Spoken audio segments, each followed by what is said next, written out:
So in this segment, we're going to be talking about the ex Prime Minister of Australia absolutely roasting the UK over Brexit and the idea that we're going to be able to replace the trade with the EU with other countries. So take it away, former Prime Minister. To me that it's doing everybody's heads in, all this detail. Look, if I'd been a citizen of the United Kingdom, I would have voted to remain, but you are where you are and you need to work your way through it. A lot gets talked about in terms of trade deals with other countries. Of course, there is the prospect of a trade deal with Australia, and, you know, we're always open to trade deals. We're a great trading nation.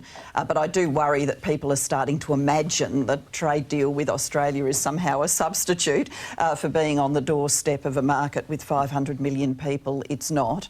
And in terms of the size of our current trading relationship, you know, our list in terms of biggest two-way trade: China, Japan, US, Korea, India, New Zealand, Singapore, the UK. So if a trade deal boosts that a bit, fabulous, but it's not going to be a huge economic bonanza given the EU trade issues that will come out of Brexit, subject to how it's handled. So, you know, from what I've seen, the trade with Australia is only going to increase UK's GDP. I think it's by about 0.2%, which isn't a lot. They put it in broad numbers, talk about 800 million, but 0.2% or 0.02%, I can't remember which one it is very low. And, you know, you could do trade deals with other countries. You might get, you know, a boost with trade from, you know, sort of Mercosur, the South American bloc, which the EU, I believe, now has a trade deal with. You might get a boost with New Zealand and kind of other countries that are third countries to the EU.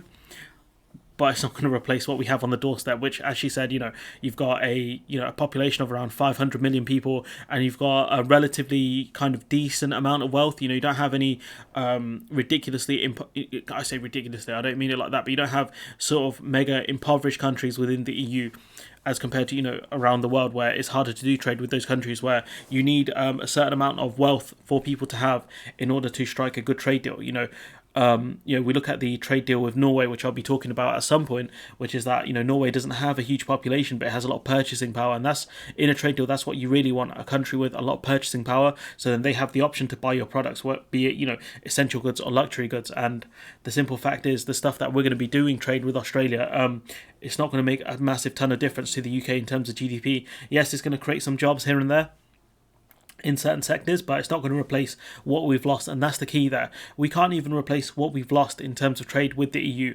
So, you know, all these people said, you know, we're going to do trade with the EU and then trade with other parts of the world. Yeah, I mean, that's true, but you're not going to replace anywhere near to what we have lost. And also the fact that the EU can negotiate better trade deals with other countries. You know, the EU trade deal with Norway and that kind of those countries, I think it's Liechtenstein, and there might have been a third one, is better than the trade deal that the UK has just negotiated with these countries, because the EU is a much larger trading bloc.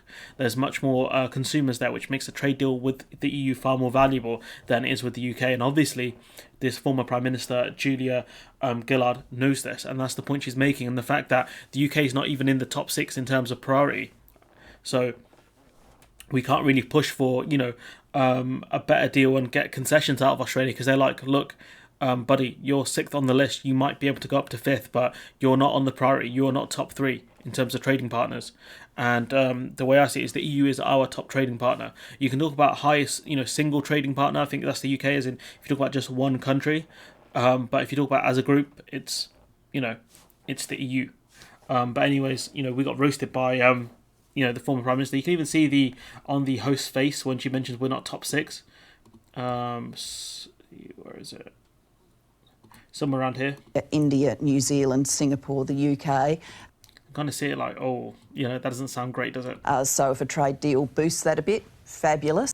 And that's the way Australia are going to see it. You know, if we get some more money out of this, and, you know, we can export some of our,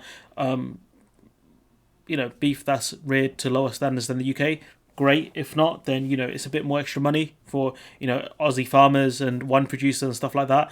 But we're not going to be able to get concessions out of these countries like we thought we were going to be able to. But anyways, let me know what you think in the comments below. Like, comment, share, subscribe, and hopefully I'll see you in the next one.